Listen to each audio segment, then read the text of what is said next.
6 teams are looking at the number 3 pick in the NFL draft right now, and that is held by the Arizona Cardinals. So of these 6 teams, let's play a little guessing game, Justin. Who do you think these 6 teams are? Who should they be? Who could they be? If you had to pull 6 teams out of your knowledgeable NFL hat that you bless us with every time you get behind a microphone, who would they be? Because we just mentioned, right, this is a very deep defensive lineman draft, right? So it can't be somebody going after defensive lineman. It can't be somebody going after a cornerback. Right. It tells me anybody moving up, they're going after quarterback. That's typically what teams move up for. Yep. So the easy by elimination is to look at the quarterback needy teams. Yep. So let's start with Washington. Yep. 100%. I think Washington has to be one because like you can't be comfortable with Sam Howell. And I don't even know who's behind Sam Howell in Washington. Like, you can't be comfortable with that. Every time, and I know that they're picking at 4, but I think Indianapolis is afraid of somebody jumping from behind them to go get after who they want. And it's going to be either Will Levis or Anthony Richardson. And I think it's a mistake. Whatever they do to go after, unless it is Will Levis and you believe in Will Levis, then I think it's going to be a mistake for them to move up that one spot. But I think they're afraid of whoever's going to come to take the quarterback that they want. And again, you're talking about Gardner Minshew and Nick Foles on your roster. Like, that is not winning you football games in a very, very soft AFC South. Here's the team I fully expect to make this trade. And wait for it now, Adam. I know this may be a shock to you. The team I expect to actually get that number 3 overall pick from the Arizona Cardinals. The Tennessee Titans. There it is. I wish Wesley Davis was watching. Yeah, the Titans. They can make a hell of a move. I think the Tennessee Titans, obviously, Ryan Tannehill, I think it's the last year of his contract. And that don't even think that money is guaranteed. Malik Willis, we saw what Malik Willis was in a couple of games, and that is not an NFL quarterback right now. Like, no. And I think with the head coach that they have, the type of head coach that they have, and I think he is a top 5 head coach in this league, I think he tells himself, all right, we lost. We barely threw away that AFC South crown. Like we had to be so terrible down the stretch. Yeah. And we can sit down whoever we get. And I think it's going to be Will Levis. I think they tried that Malik Willis experiment for a time. They're not enthused about this big, they're not enthused about having an athlete at quarterback anymore. They think they want, a big arm, natural pocket passer. I think they're going to go after Will Levis, have him sit down a year. But the Malik Willis experiment, that's done with. And I don't think that they're going to make that same. After 1 year, I think that's done. And I do not think that they're going to make the same mistake and go after Anthony Richardson. You and I have spoken about this. I think teams targeting Anthony Richardson high in the first round are making a huge mistake. Like, you're getting enamored with all of this. You're getting enamored with the combine and his big arm and legs, but you don't look at the fact that he's the 45th overall accurate quarterback in the FBS out of 45 quarterbacks, by the way. And in a league where we know, if anything, a quarterback he has to be accurate and he has to protect the football. And these are things that Anthony Richardson has not proven to us in any level of 1 year of collegiate football at Florida. Right. I'd stay clear of Anthony Richardson high in the first round. If you can get him late in the first round, second round, then fine. High in the first round, you're asking for trouble. Yep. Here's another one. I did not expect this, but when I heard the rumors that they were shopping Mac Jones, then I have to believe New England was one of those teams. Oh, I did not even put them in here. When I didn't have them in here before until this week when the rumors are speculating that, New England were looking to shop Mac Jones to teams. And I don't know who the hell they were shopping him to. Because at the very I don't think Mac Jones has any type of market. None. No market at all. Like, if he were to come to Green Bay, he'd have to be our backup. Like, you are. So the mere fact that you're openly shopping this guy, it's not a secret anymore, tells me then that you are in the market. Because if rumors are also true, they're also looking at Lamar Jackson. And I do not see a situation where Baltimore lets Lamar Jackson walk just those 2 first-round picks. So I have New England as one of those 6 teams in the mix. We talked about them early in this NFC South where there is no longer Tampa Bay. Your rivals, the Buccaneers, they have to be looking for Tom Brady's heir apparent. And it cannot be Baker Mayfield. Like, I think we know what Baker Mayfield is or isn't at this stage. Baker Mayfield, Kyle Trask, that's not going to get it done. Right. I think you bring... I have them on there too. They move up. Whatever quarterback they draft, spends a year behind Baker Mayfield, and it starts after that. Yep. And I mean, I can only find 4, so 5 I had to find a shocker. Yeah. So I'm going to Hey, say if you've only got 4, that's okay. No worries. Up to you. I'll throw Seattle in the mix just because, simply because, like, I think they know as much as they gave Geno that contract. I think they have very well known, like the rest of us, Geno Smith is just a bridge to Yep. whatever future. He's not your future quarterback. Like Right. last season was awesome. The Yep. numbers were spectacular, Yeah. but he has no history of showing you that he's an NFL starter. You Right. get 2-3 years out of him, and then you put the guy you draft after him. And I would hope that would be Will Levis and not Anthony Richardson. Right. Yep.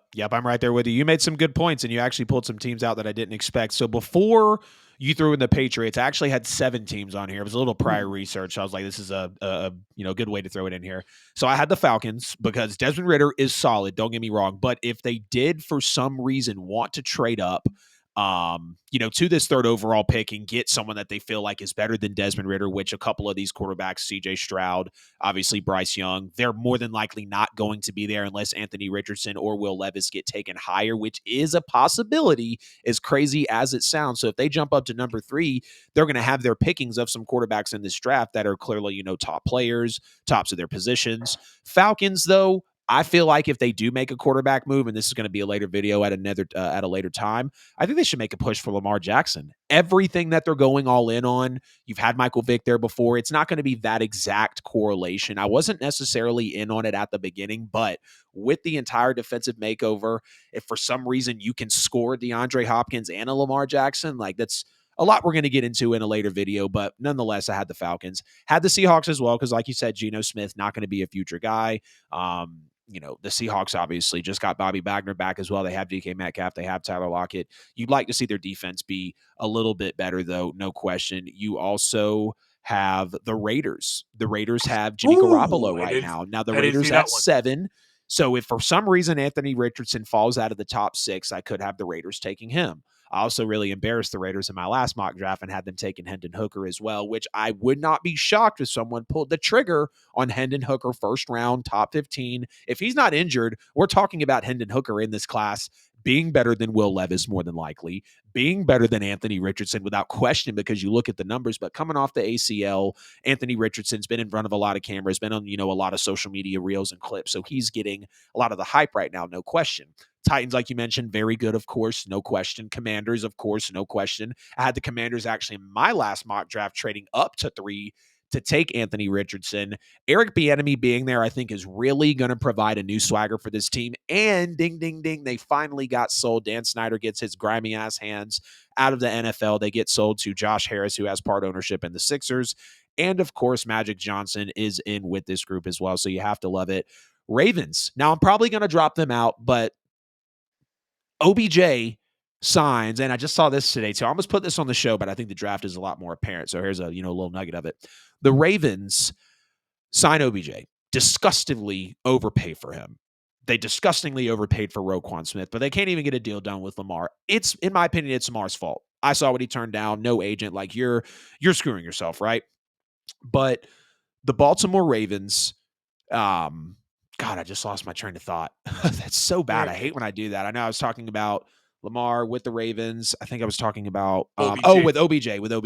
So they sign OBJ. Lamar and OBJ are partying in the nightclub, and it's like, okay, this has to mean Lamar Jackson's coming back, right?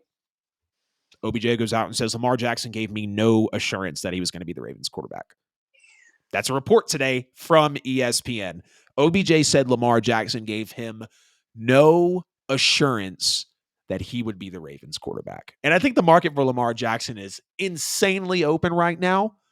I just think it's going to be one of the deals that's kind of kept under wraps. And I continue to rub my hands together maniacally the closer we get to the draft. And we've had no Lamar Jackson, this team called Lamar and Lamar's been like, we've had nothing about Lamar besides the fact that he's turned down deals and he doesn't have an agent. And that the Ravens looked into Baker Mayfield and Jacoby Brissett before they signed with their respective teams, which Jacoby Brissett is the backup to Sam Howell, by the way, in Washington. Okay. Just looked at that. And Jake Fromm, love my Georgia boy. Jake Fromm, poor thing's the 3rd stringer. But anyways, the Ravens, it's very interesting.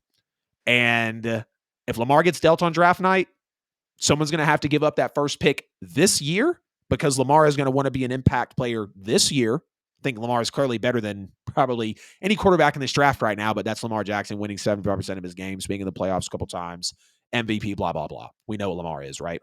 So it's going to be interesting with the Ravens. The Bucks as well. I looked at the Bucks roster the other day, and call me crazy, Justin, but I think the Bucks roster right now is Super Bowl caliber.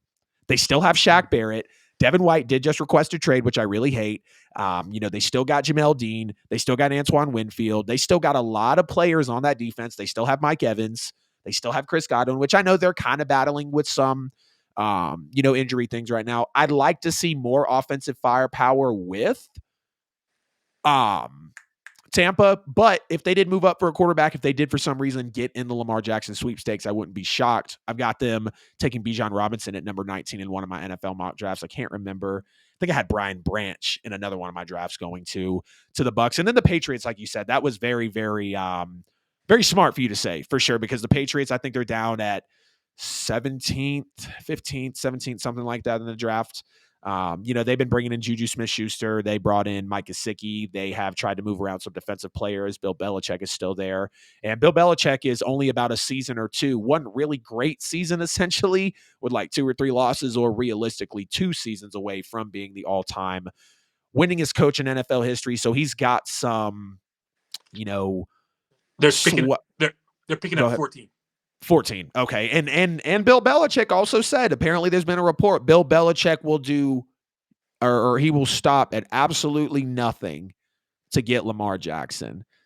So it's interesting. Yeah. It's definitely interesting for sure. So Falcons, Seahawks, Raiders, Titans, Commanders, Ravens, Bucks, Patriots. I'd probably drop the Ravens and the Seahawks out of there just for realistic terms, because Lamar hopefully he's coming back to the Ravens. The Seahawks did just sign Geno, but they do have a way out of it.